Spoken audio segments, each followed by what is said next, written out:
request of Governor Bill Lee of Tennessee, who's standing with us, as you know. I'm signing a presidential memorandum to establish the Memphis Safe Task Force, and it's very important because of the crime that's going on, not only in Memphis, in many cities, and we're going to take care of all of them, step by step, just like we did in D.C. We have virtually no crime in D.C. right now, and we're going to keep it that way. It's our nation's capital. We're going to keep it that way, or we're going to federalize it if we had to, but we don't have to anymore because it's in such great shape. This task force will be a replica of our extraordinarily successful efforts here, and you'll see it's a lot of the same thing, although the numbers here are really something. They're really bad. Now, we did send FBI in about 4 months ago to work, and it brought some of the numbers down, and they did a great job, but we're sending in the big force now. We also sent them into Chicago on a sort of a moderate basis, and we brought down crime a little bit in Chicago, but we're now going to bring it down very big. We're going to be doing Chicago probably next. I was with a great businessman, a man who is involved in all cities through his business. And I say, who do you think should be next after Memphis? And he said, sir, you've got to save Chicago. We're going to wait a little while. But he said, you got to save Chicago. You can't let it go. And this is a very prominent man that everybody knows. And this from another man in Memphis was saying, Bill, he was saying, very interesting, he's on the board of FedEx. And his hotel is about a block away. And he said, when I walked there, I said, you know, I don't want to do this again. I never want to do it again. And they won't let me walk there. They take them in armored vehicles. They take the board members of FedEx in armored vehicles like a block away to the hotel. This shouldn't be the U.S. This shouldn't be the United States of America. The task force will be a replica, as I said, and it's going to be, I think, equally successful. This is a tremendous success we've had in Washington, I can tell you, and everyone knows it. And people in the White House that work here and other people that I know are calling me and thanking me. They're going out to dinners. They're doing things that they haven't done in years. The effort will include the National Guard as well as the FBI, ATF, DEA, ICE, Homeland Security investigations, and the U.S. Marshals, and more along the prosecutors. We're going to have DOJ led by U.S. Attorney for the Western District of Tennessee, who is here or not here? Who's that person here? Not really. That person is going to be very busy. So we're going to have U.S. Attorney for the Western District of Tennessee, and most importantly, Pam Bondi's here. She's heading it up, and she's doing an unbelievable job in every respect beyond this. So also worked with some of the members of the team right here on D.C., and we're very proud of that effort. We essentially had the crime down to a very low rate in 12 days, and within another 10 days after that, it was so incredible. And it continues at that level, and we're going to continue. We have to because it's our capital. This team will deploy the full powers of federal law enforcement agencies and enforcement generally to restore public safety and get dangerous career criminals off of our streets. We're going to get them off. In 2024, Memphis had the highest violent crime rate, the highest property crime rate, and the third highest murder rate of any city in the nation. Other than that, they're doing quite well, thank you. A person is 4 times more likely to be murdered in Memphis, Tennessee today than in Mexico City. It's been, and you know Mexico City is not a cakewalk. It's been overrun with carjackings, robberies, shootings, and killings. There were 249 murders, 429 rapes, 5,616 burglaries, and 12,522 violent assaults in just the last little while in 2024 and in pieces of 2025, where it's actually gotten worse until recently when we sent the FBI down to see what the hell is going on. Last month, a vicious thug carjacked an elderly woman parked at the movie theater, dragged her out of the car, and body slammed her into the pavement, where she is still trying to recover. Probably won't be successful. So we're not going to allow this kind of savagery to destroy our society anymore. We're stopping it. We're doing it one by one, time, but we want to go quickly. We don't want to lose Chicago. We're going to lose Chicago. We're going to lose places like, you go to St. Louis, St. Louis, we're going to lose St. Louis. We're not going to lose. We want to save these places. You're going to lose them. It was the way the man said it. He was a very high quality man. I said, "Who would you do next?" He said, "Sir, do Chicago." You don't want to lose Chicago. We're not going to lose Chicago. So we're going to have to go very big, and we're going to go probably. We're thinking about it for next Pam. We're going to hold it off. We're going to do some of the smaller ones, and the truth is, our people are so good. Gaddy, you're doing a great job wherever you may be. We're doing so good that I don't think we need too much practice, right? But we got to go and save our big cities, our great cities. Chicago's a great city, and we're going to make it great again very soon. And I think we can do that. Despite the tremendous size, I think we can do a real job, and we're going to give you the resources that you need. So with that, I'd like to just end by saying we're going to make Memphis safe again, and I'd like to ask Governor Bill Lee to say a few words, and then Pam can talk, and anybody else you'd like to talk to. We'll go through the whole list. We have all day long if we have to, because this is a very important thing. We have to save our country from violent crime. So, Bill? Yes, please. sir. Mr. President, first of all, thank you. Thank you. Thank you for your commitment for federal resources to the great city of Memphis. And it is a great city, and it has a great history and a great legacy. And we are very hopeful and excited about the prospect of moving that city forward. I've been in office 7 years. I'm tired of crime holding the great city of Memphis back. And I have spoken today with the director of the U.S. Marshals, with the director of the FBI, with General Bondi. We realize that this effort of multi-agencies that will combine the work of the Tennessee Highway Patrol and the local police departments, when we come together, we can make significant change in our city and the city of Memphis, and that is a powerfully important thing for the state of Tennessee, and I want to say thank you. This will be your proudest moment when we see you in 4 or 5 weeks, maybe sooner. You're going to see numbers that will drop and plummet like you haven't, just like we did in D.C. They plummeted. Nobody can even believe it. And they're going to plummet. It'll be one of your really proud moments, and you've done a good job too. But this will be maybe your proudest moment. Thank you, sir. Okay? And the director, as the director said, the goal is sustained. Right. Got to keep it. Sustained crime lowering, and that with this effort, I believe we can get there. We can finally get there for that city. Yep, we're going to have it sustained. Long time. And your people are going to get better and better, and your police force has been terrific. They're working with us very much, as you know. We started it, as I said, on a little basis, and we got it down quite a bit, but now we go in for the big march, okay? And Director Patel and his team have done remarkable work so far. As you know, the numbers are great, and this will be one more step in the right direction for Memphis. That's true. Thank you. He's done a very good job. Thank you very much. Pam, please.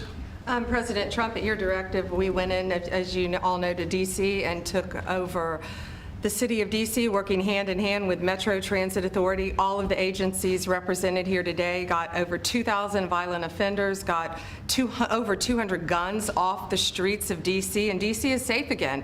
And now, Governor, working with you and working with our 2 U.S. senators and all of our agencies working hand in hand, we're going to do everything we can to make Memphis safe again. That was President Trump's directive to us, and it's easy to do when you're working with such great leaders. And Secretary Noem, you have been instrumental in this, and Director Patel has already been into Memphis and gotten so many violent offenders and guns off the street, and that's what started it. And working, Stephen and Deputy Attorney General Todd Blanche, thank you. We've all been going nonstop, working hand in hand together, and Gaddy Serralta, Terry Cole, and Director Driscoll of ATF wearing 2 hats, and Pete Hegseth with the National Guard, all working hand in hand and being out there for a month. You can't tell who's with what agency but for the t-shirt they're wearing, because everyone's working hand in hand, and that's why we've been so successful. We're going to do that in Memphis, and we're going to get crime off the streets. That's great. Thank you, Pam. Great Thanks, job. President. Christy, go ahead. Mr. President, Memphis has a high number of trafficking, significant human traffickers, child exploitation, drug trafficking. The local gangs there are extremely dangerous, and I'm so excited that you're going in there to work with not just the governor and willing local leaders, but also our attorney general and all the leaders that are standing here today to help protect our children. So what's going to change dramatically is the families' lives that live there, and it's only going to happen because of you, because you're coming in. What has started there, you're going to put on steroids. The networks that you're going to uncover across this country, because of the work that's going to happen in Memphis, we're going to see every city get safer, because we're going to see those ties to other criminals that we're going to get out of the country. So we're a nation of laws. And sir, thank you for caring about every single city. Thank you, Christy. Really nice. And what makes it to me so exciting is the success we had here so quickly. And, you know, we've taken close to 1,500 people out of D.C. But when I saw the result happen so quickly, and so many people are so thankful, and people that you pass them every day and they're fine, all of a sudden they're thanking me so profusely. It was so exciting what's happened, and continues to be what happened in D.C. And so that's what makes this, I think, even more exciting, because we know what's going to happen. We know we have the people. Look, we're sending in a lot of help.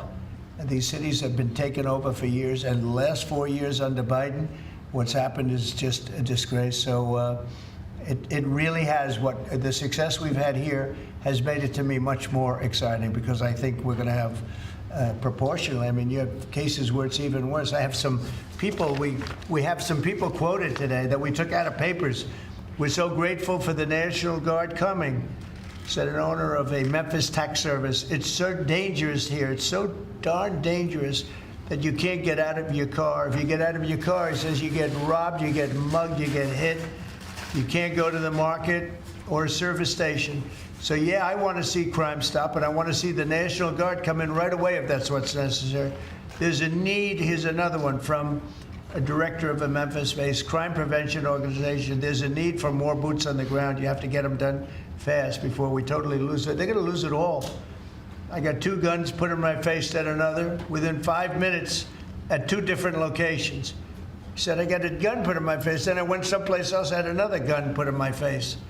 I was scared. It never happened to me. I've never seen anything like it. Here's another one. I honestly thought he was going to kill me, said a 60-year-old Memphis carjacking victim.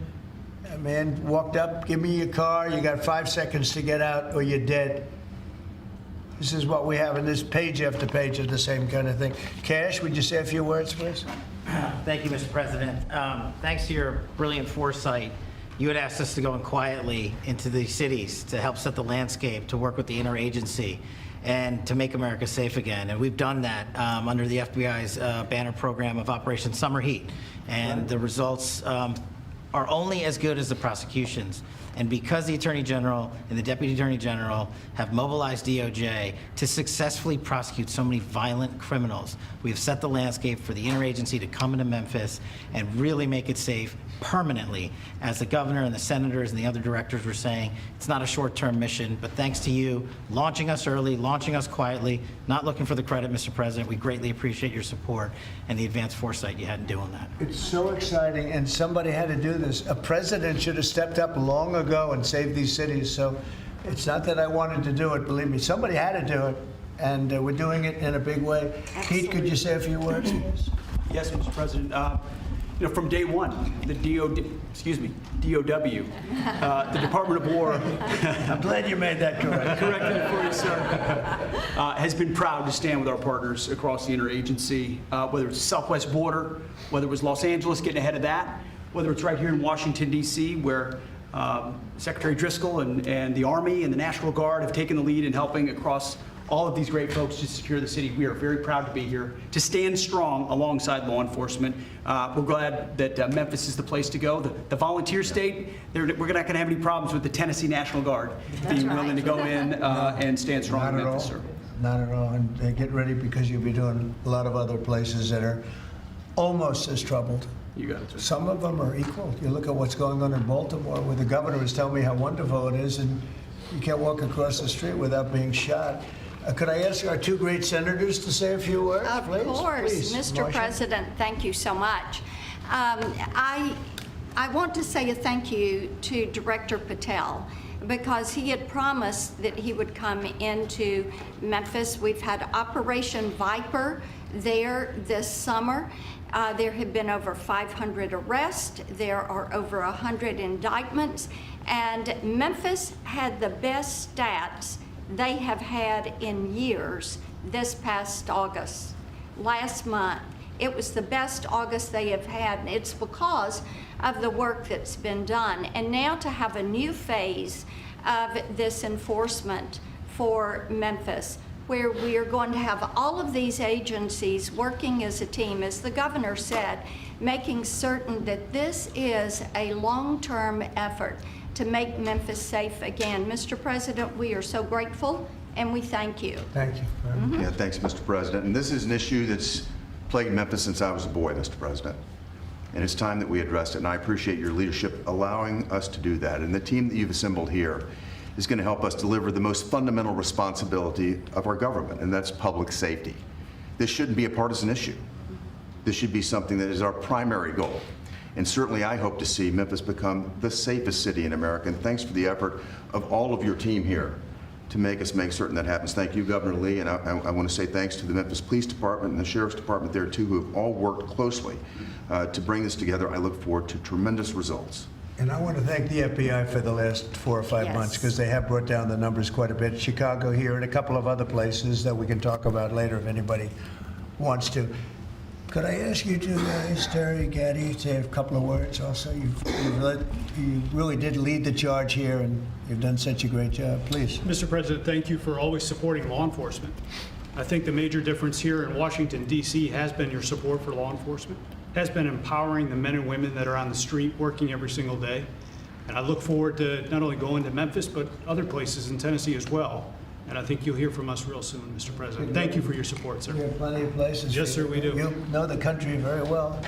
That's great. Thank you, Terry. Please, Mr. Gaddy. President, I just want to say that we're honored once again to lead the charge with the United States Marshal Service, leading and joining 22 other federal agencies. I can say that today we spoke with over 30 of the local agencies, letting them know what to expect, giving them the template that we've done here in DC, so they know what to expect. They're extremely excited. I think everyone is going to be well receiving the law enforcement surge that we're about to take to Memphis. Great job. Thank you. And I'm going to ask one of the best lawyers in the country. He is one of the best. Todd, say a few words, please. He is a great lawyer. Thank you, Mr. President. Yeah, look, I think it's been said for the past 15 minutes, the president ran on making this country safe again, and we do not make this country safe again unless we go into our cities where there's the most violent among us and go street by street and block by block and arrest the men and women in this country that are destroying cities and communities for the rest of us. And so what we plan on doing, as the governor said and the senator just said, this has been a problem in Memphis for a long time. We plan on delivering Memphis back to the citizens that are there to raise their families, to go to church, to be in their communities. That's our goal, and that's what we plan on doing, whether it takes 2 weeks or 2 years. That's what we're going to do. Thanks, Todd. The great Stephen Miller, please say a few words.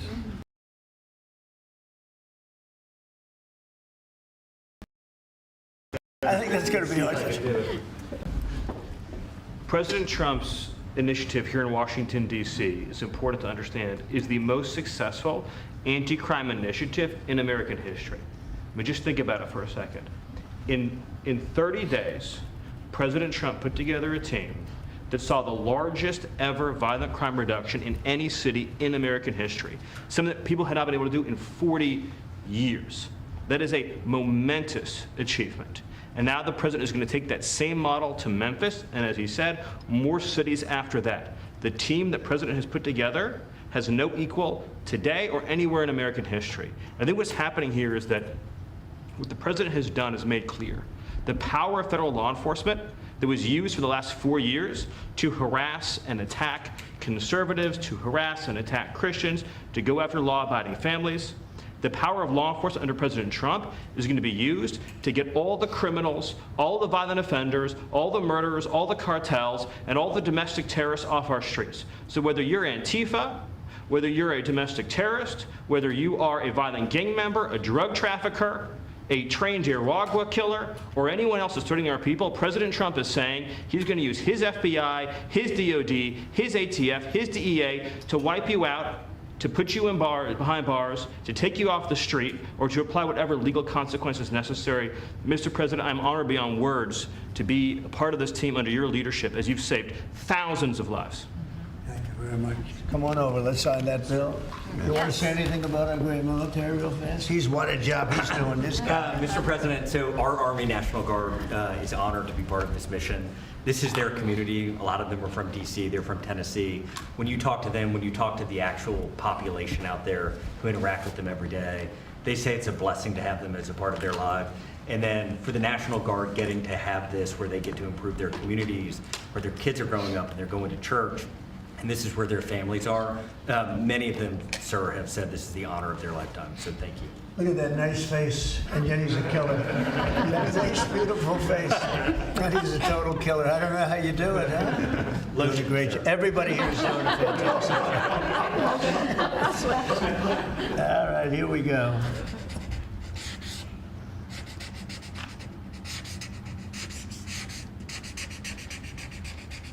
That's wonderful.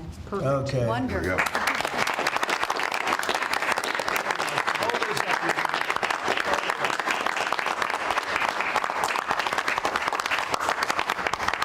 Okay. Thank you, Do you have sir. any? Thank you very much. Thank Marshal, you. Thank you very much. Mr. President. No, thank you very Yes. much. Great job. Any questions, please? Brian? Yeah, Brian. First of all, you've got to, Did they take down the blue tent? yes, sir. Last time he hit me with a blue tent and nobody knew what he was talking about. We found out, right? Found out, And it was right. gone the next day, and they had a lot of, that was not so easy. They had, that's a violent, radical left group. Okay, go I ahead. got peppered with a lot of comments for doing that. They still have their First Amendment right, though. They're still out there Yeah, protesting. well, I'm not You've got so an sure. amazing team behind you. You've done an awesome job for DC. I want to get ahead of a story that I think might come out. You pushed out an email earlier today, really showing dozens and dozens of local media in Memphis highlighting all of the violent crime in that city. So they have no problem reporting the crime, but when you show up to solve it, they're going to run around town looking for that one person that says, we don't want Donald Trump in our city. What can you say to the media there in Memphis, Tennessee, to help let them know the people want you there in their city? Well, I'm not sure they found that person, because I saw them doing some interviews, and it looked like they were looking, but they were in fact, that producer, that person, I think they lost their jobs, because everybody was saying, we want Trump to be there, they want the people right here to be there. Look, it's very simple. In Chicago, they're getting beat to hell, they're being shot. If you lose 6 or 7 people die over a weekend, they consider that a successful weekend. And when you consider that a successful weekend, that's pretty bad. I had the president of Poland here a few days ago, and we had a news conference. Many of you were here. And I made this statement. I said, we're very happy to announce that it's been over 2 weeks since anybody's been killed in D.C. And he looked at me like, is that supposed to be good? He's looking like, what kind of a place is this? And now it's been a long time, but, and as I was saying it, I said, I'm not sure if that sounds good to somebody. It sounded great to you, but it doesn't sound good to somebody from a country where they don't have violent crime like we have. But now it's a long time since that's happened. We went for years where at least one person was killed. Now, you're not seeing it all. It's like the border. Millions of people a year ago, millions of people poured into our country. In the last 3 months, there have been 0, as reported by largely Democrats, actually. The border is secure. The country is secure. We've got the hottest country anywhere in the world. And I'll tell you, a year ago, we were a country in tremendous trouble, probably a dead country if it continued. So we're very happy about it. And so just, in terms of your question, people have never seen anything like what we're doing, and I think they're very happy, and they want us to be there. They don't want to be mugged. Who would say, gee, I don't want the National Guard? And you need that in terms of numbers. And also, you look at those guys, I looked at them, they're rough guys. They're, the Supreme Court voted recently on merit. We're a merit-based country again. I said they had tremendous courage to do that.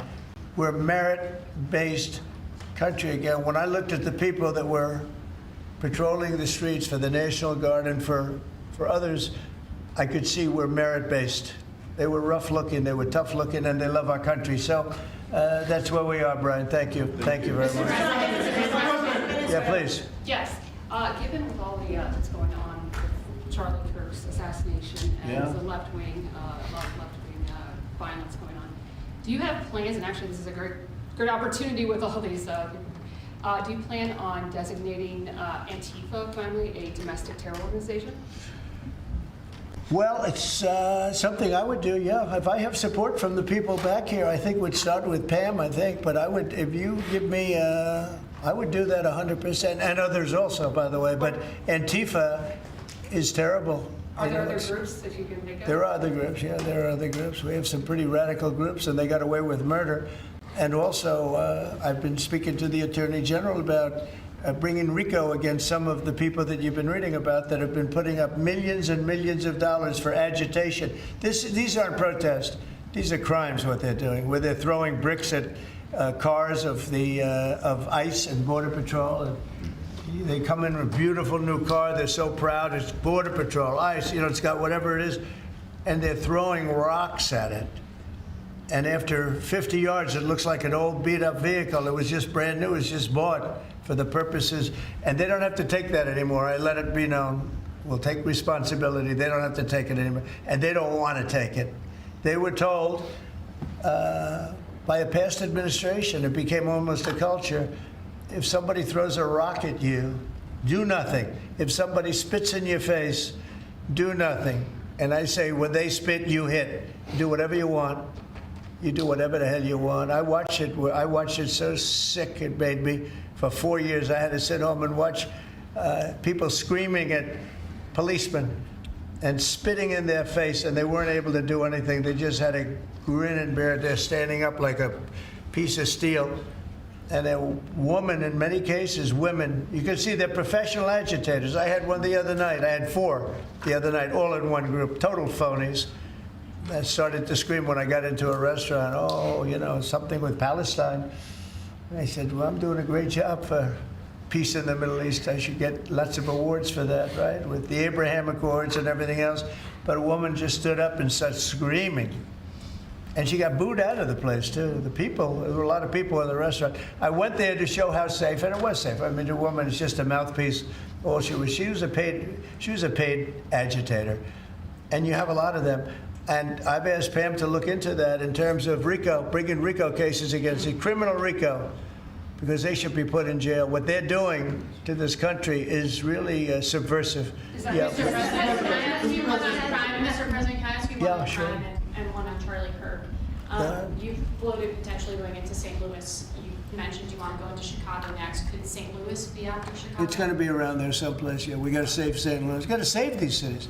This isn't like, we're going to do something. We have to save St. Louis. We have to save Chicago. I know all about Chicago. I have a great, beautiful building. I'm so proud of it.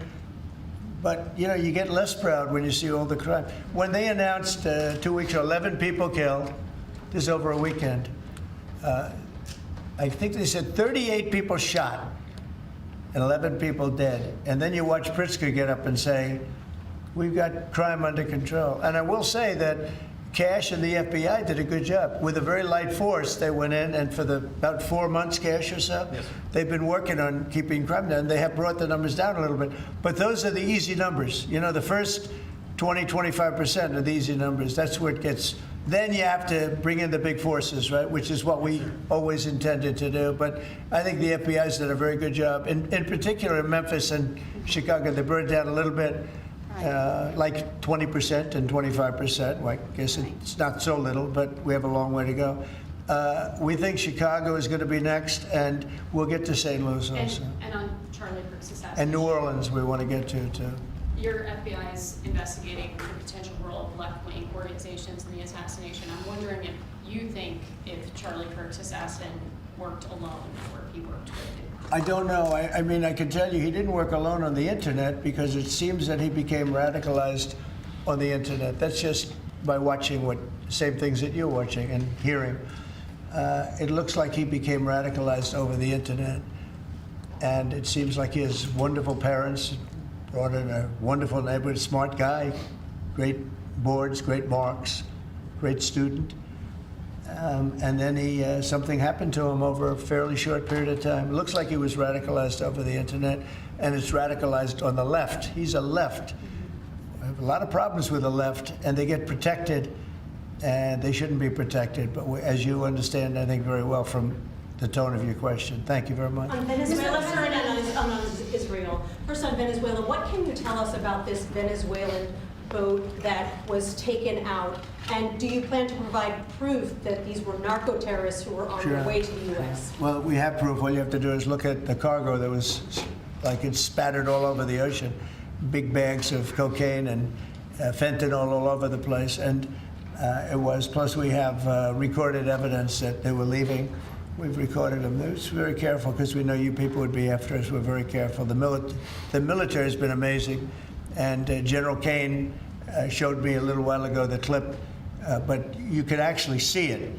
But you don't have to see it because we have recorded proof and evidence. We know what time they were leaving, when they were leaving, what they had, and all of the other things that you'd like to have. But we have noticed that there are no ships in the ocean anymore. We're seeing that there's like no ships, when the first one we went, there were hundreds of boats. Now there are no boats. I wonder why, meaning no drugs are coming across, probably stopping some fishermen too. I mean, to be honest, if I were a fisherman, I wouldn't want to go fishing. Just a nice, let's take a little trip, because I'd say, man, maybe they think I have drugs downstairs. I don't want that. I think the fishing business probably been hurt, but there are literally no boats. This was a boat, and we were surprised to see it. Now, what does that mean? That means there's no drugs coming by sea, but they do come by land. And you know what? We're telling the cartels right now, we're going to be stopping them too. When they come by land, we're going to be stopping them the same way we stop the boats. And you'll see that, but maybe by talking about it a little bit, it won't happen. If it doesn't happen, that's good. But they killed 300,000 people in our country last year, and we're not letting it happen anymore. And then on Israel, did Bibi Netanyahu speak to you directly to alert you that Israel was going to be striking Hamas sites in Qatar? No, he didn't. No, he didn't. Yeah, go ahead. How did you learn of it? Same way you did. Go ahead, please. You mentioned that the shooter was radicalized online. I think so. By the way, when I say that, that's my opinion. I think he was radicalized online based on what they're saying. Do social media companies bear any responsibility for that? And how does that? I'm going to have to ask, I don't know, I'd ask Pam that question. I don't know if you or Todd could give an answer to that. Somebody has to bear some responsibility. And President Trump, I've always told parents, you got to watch what your kids are doing on the internet, what they're doing online, what they're listening to, what they're reading. They're all online, they're all on their phones all the time. Parents have got to monitor that, because this starts when you're young. This starts when you're young, when you listen to these groups, when you watch these shows, and parents have got to just be vigilant. So sure, that's part of it, and they're meeting kids online who they think are kids, and they can be anywhere in the world and talking to them, and yeah, they are being radicalized. Mr. President, he went bad, and he just went bad very quickly in a sense, because he sort of led a very normal life, a life of, great education, schools, everything else, but somewhere along the line, something happened. Yeah, please. Thank you, Mr. President. How will you send the National Guard into Chicago without the cooperation of the governor and the mayor? Well, if they do cooperate, that's good. If they don't, it's not going to matter to us at all. You know who wants to help us? Police department. They have no respect for the governor. They have no respect for the mayor. They respect us. And we found that in Washington. We haven't had total support in Washington from government, as you know, from everybody. I don't want to say the mayor because she was better than most, but we haven't had great, but we have had great support from the Metropolitan Police. They're like brothers of these people. They're really like brothers. You see that. They work together. And so if the governor wants to support, as I said to Bill, it's going to be his proudest moment, what he's going to do, the governor of Tennessee, what's going to happen with Memphis. And 3-4 weeks we'll stand together and we'll say, look at this, the crime has almost disappeared, maybe completely disappeared. I mean, Washington, they don't even know how to record it because it's down so much. They've never heard. I heard 87% is down. I said, really, who are the 13%? Because it's more than that. It's actually more. Hard to believe, right? You're going to have the same results in Chicago. And we hope we have the governor's help, but if we don't, we're doing it without him. And on social media, Mr. President, you had the framework that's been agreed to with TikTok, for example. Will China continue to have a stake in the company, or? Well, we haven't decided that, but it looks to me, and I'm speaking to President Xi on Friday for confirmation of that, and, you know, frankly, more importantly, a big deal. And we've had very good meetings. As you know, we were in Europe, our people, Scott Bessent and Jameson Greer, and others. And it was a very big meeting with China. And, you know, they're treating us with respect. We treat them with respect, too. But it was very successful. And on top of it, we have what could be a very good deal. Don't forget, I've had more people say, could you try and keep TikTok alive? I use TikTok. I mean, I have to admit it in the election, and look how I did with youth. No Republicans come close. I blew everyone away. You know, if you look back, not so long ago, Romney, he got like 7% of the youth. I got like 8 times that amount. I got tremendous numbers of youth. By the way, I want to say, Charlie helped me. And Charlie was the one, get on TikTok. He used to say to me, get on TikTok. Charlie was unbelievable. So probably, and I did. I had somebody named TikTok Jack. And he'd put that camera, he said, just a real quick statement, sir, like 10 seconds or less. They didn't like anything over 10 seconds, but it worked. But Charlie is the one that really, and my son Barron also. And I have to say, Don, Eric, the whole group, it's important.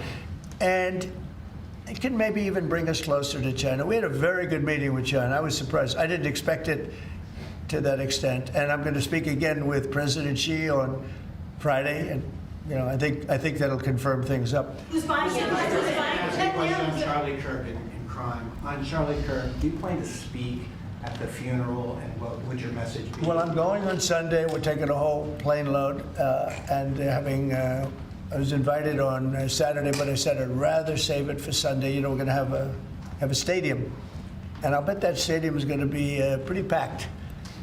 Maybe completely packed. It's going to be big, but I'm going to be at the stadium, and I guess I'll say a few words. I don't know, but I guess I will.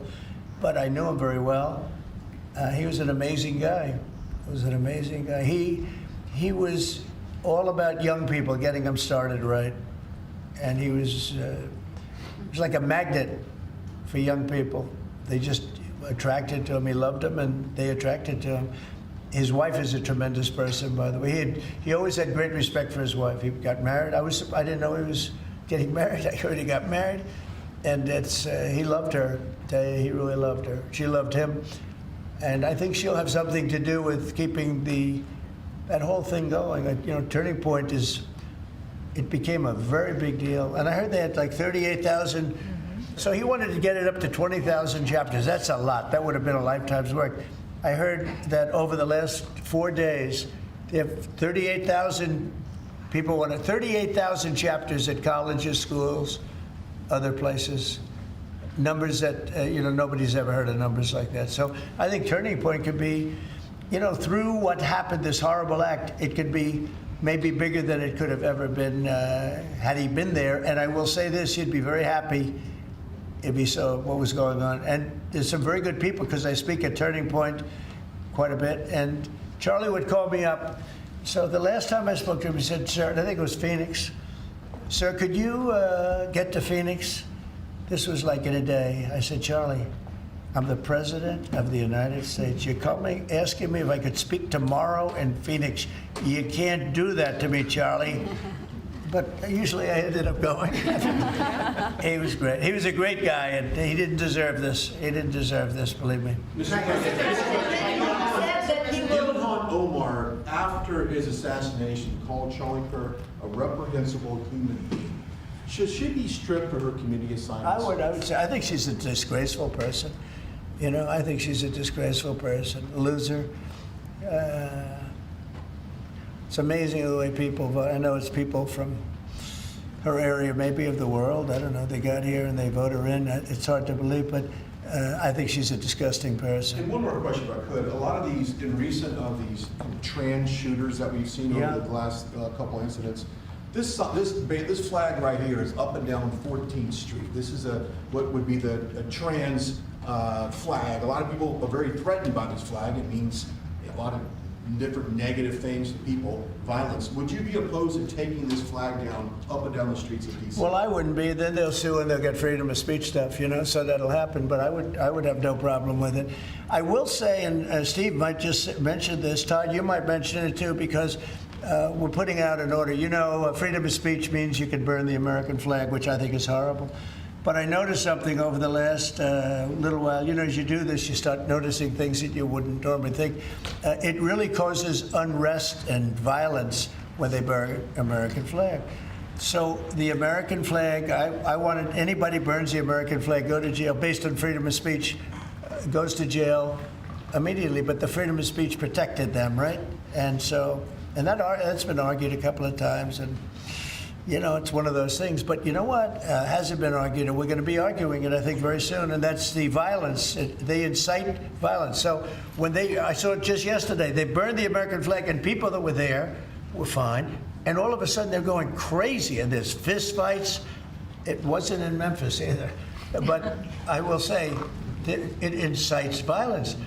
And I think you just do the exact same thing. Don't use freedom of speech. Use the incitement of violence. I mean, it's really, you had to see, these people were going at it. Yeah. And you could burn other things and people just sit there, they fall asleep. You burn the American flag, and on both sides, but the level of violence I saw this flag burning cause was incredible. It was an incitement. So I hope you guys are going to be able to do that, Pam, right? Well, there's also groups called Trans-Tifa. So perhaps if you can label them a domestic terrorist group, then in all reality, you could take that flag down because it would represent the Trans-Tifa. I think you probably could. Again, you'll be sued, and it's okay.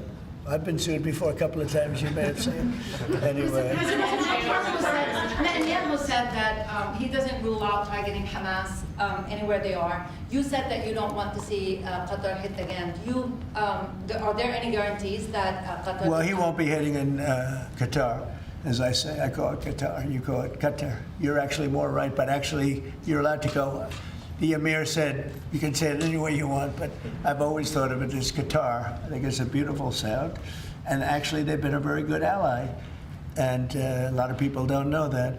But he won't be hitting Qatar, but he will be maybe going after. Now, there was an article that I read in a newspaper just about an hour ago where Hamas said they're going to use the 20 hostages as human shields. They're going to bring them up from the dark tunnels, and they're going to put them in the line of fire so that if Israel goes forward, they're going to die. And I thought that was very terrible, and I put out a statement on that. You saw that. Mr. President, I want Charlie Kirk, in retrospect, given all of the moving ways that this White House has paid tribute to Charlie Kirk, right. Do you think it would have been fitting to lower the flags to half-staff when Melissa Hortman, the Minnesota House Speaker, was gunned down by an assassin as well? I'm not familiar. The Minnesota House Speaker, a Democrat, who was assassinated this summer. Well, if the governor had asked me to do that, I would have done that. But the governor of Minnesota didn't ask me. I wouldn't have thought of that, but I would have if somebody had asked me. People make requests for the lowering of flag, and oftentimes you have to say no because it would be a lot of lowering. The flag would never be up. Had the governor of Minnesota asked me to do that, I would have done that gladly. And given the killing of Melissa Hortman, the attack on Paul Pelosi, the attack on Gabby Giffords, the attack on the Pennsylvania governor's mansion, why make the case that violence is only on one side? It seems to be taking place. I didn't say it's on one side, but I say the radical left causes tremendous violence, and they seem to do it in a bigger way. But the radical left really is caused a lot of problems for this country. I really think they hate our country. Okay, yeah, please. This may be related to the RICO work that you're doing, and I'd like to confirm. And we are really looking at that seriously. Vice President Vance was speaking with Stephen Miller earlier today about targeting NGOs that they were saying foment violence. Right. Is that? Can you speak more to that? And what NGOs specifically are you looking to target, sir? A number of them. Steve, please. Yeah, so I believe what you're referring to is there are these nonprofit entities that organize, as the president mentioned, attacks on ICE officers, attacks on Border Patrol agents, organized doxing campaigns, which are a violation of federal law. They break off cement and they bring into riots. They have organized drop points for weapons, organized drop points for gas masks, organized drop points for all the materials necessary to launch a riot. Of course, you saw that during the Black Lives Matter riots as well, too. So there's this whole network of organizations. And I think the key point the president's been making is somebody is paying for all of this. This is not happening for free. And so under the president's direction, the Attorney General is going to find out who is paying for it, and they will now be criminally liable for paying for violence. And you know, a new thing that I've been seeing a lot of lately, but never saw it before, is they're walking in with bricks and rocks and everything. And the FBI or the Border Patrol or ICE or the police are grabbing them and taking them away, and that's great. And then they whip out a hammer, and it's a beautiful hammer, really. It's nice. You know, this is not a hammer somebody happens to have. These are serious hammers, beautiful, brand new hammers, and they start breaking up the concrete sidewalks and the granite curbs in many cases. Granite is hard to cut, you know, it's very hard stone, and they're banging away and handing out pieces of stone. So instead of having it in bags, they're banging the sidewalk, knocking that. You have to see what some of these sidewalks look like when they finish, and especially the curbs, because the granite curbs are very, very expensive, and they're great, and you know, very hard. They are almost indestructible, but not when it gets pounded on for 20 minutes by some pretty strong guy. And then they hand out big chunks of stone so that people can throw them at the police and people can drop them off bridges into car windows. No, we have a long way to go, and we're going to make it all good. We're going to make it really safe. This country is going to be safe. We've got almost 3.5 years. Think of that, 3.5 years. It's a long time. It goes quickly, but at the end of that time, I hope one of the many things we can say is that we made our cities safe again. Thank you very much, everybody. Thank you. Thank you. Dress it up, guys. Come on, team. Everyone. Thank you.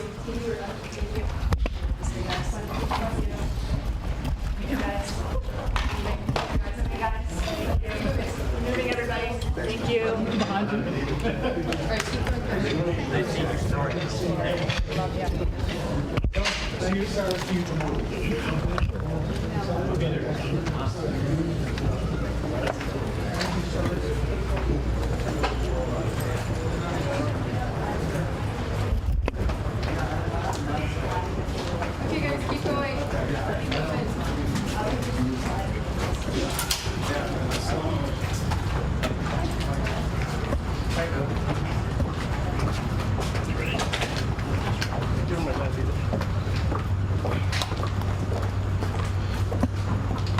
What was the issue that you were saying?